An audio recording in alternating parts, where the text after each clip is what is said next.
नमस्कार दोस्तों, मैं आपका सीए दिनेश अंदानी। आज हम बात करेंगे GST on commercial apartment in real estate projects. हमने अपनी लास्ट वीडियो में बात किया था GST on residential apartment in a real estate project. अब हम बात करेंगे कमर्शियल अपार्टमेंट की। 1 अप्रैल 2019 के बाद से रेट ऑफ जीएसटी चेंज हुए हैं। जैसे कि अगर आप देखेंगे कमर्शियल अपार्टमेंट अगर आपका रेसिडेंशियल रियल एस्टेट प्रोजेक्ट के अंतर्गत बनाया गया है तो उसमें 5% जीएसटी रेट लगेगा बिना आईटीसी के, यानी कि आपको इसका आईटीसी का बेनिफिट नहीं मिलेगा। दूसरा, अगर आपने कमर्शियल अपार्टमेंट बनाया है other than residential real estate project में तो आपको 12% जीएसटी कलेक्ट करना पड़ेगा और आपको आईटीसी का क्रेडिट भी इसमें मिल जाएगा। आप इस पर ये ध्यान देंगे, ये जो वैल्यू होगी जहाँ पे आप जीएसटी कलेक्ट करेंगे उस कंसिडरेशन पे वैल्यू ऑफ लैंड ऐड आप नहीं करेंगे। वैल्यू ऑफ लैंड ऐड नहीं होगा बिकॉज जीएसटी के अंतर्गत अगर आप लैंड सेल करते हो तो वहाँ पे जीएसटी नहीं लगता, वो नेगेटिव लिस्ट के कैटेगरी में आता है। अब ये क्वेश्चन उठ रहा है कि रेसिडेंशियल रियल एस्टेट प्रोजेक्ट क्या होते हैं।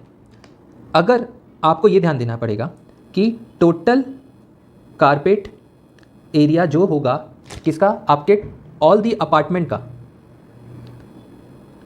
उसका मैक्सिमम 15% आप ये कमर्शियल स्पेस के लिए रखेंगे।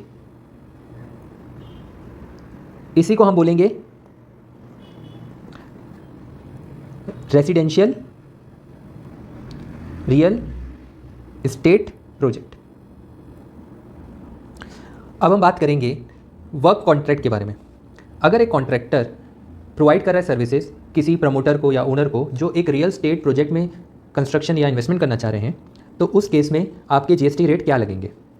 पहला ये देखेंगे क्या कॉन्ट्रैक्टर जो सर्विसेज प्रोवाइड कर रहा है, जो वर्क कॉन्ट्रैक्ट की सर्विसेज है, क्या वो अफोर्डेबल हाउसिंग के लिए दिया गया है, तो उस केस पे 12% जीएसटी रेट लगेगा।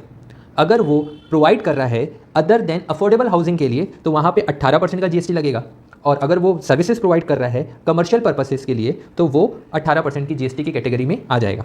लेकिन आपको इसमें एक चीज़ ध्यान रखनी पड़ेगी कि आपका जो अफोर्डेबल हाउसिंग स्पेस होना चाहिए वो more than 50% of total carpet area of the project होना है, तभी आपको इसका बेनिफिट 12% वाला आपको मिलेगा। अब हम बात करेंगे GST rate on TDR, FSI और लॉन्ग टर्म लीज पे। कौन लायबल होगा इसको पे करने के लिए और उसका रेट क्या होगा, ये हम जानेंगे अपने नेक्स्ट वीडियो में। अगर आपको मेरा काम पसंद आ रहा है तो आई रिक्वेस्ट कि आप इस चैनल को सब्सक्राइब करें और अगर आप कोई सजेशन देना चाहते हैं तो आप मुझे कमेंट कर सकते हैं। धन्यवाद।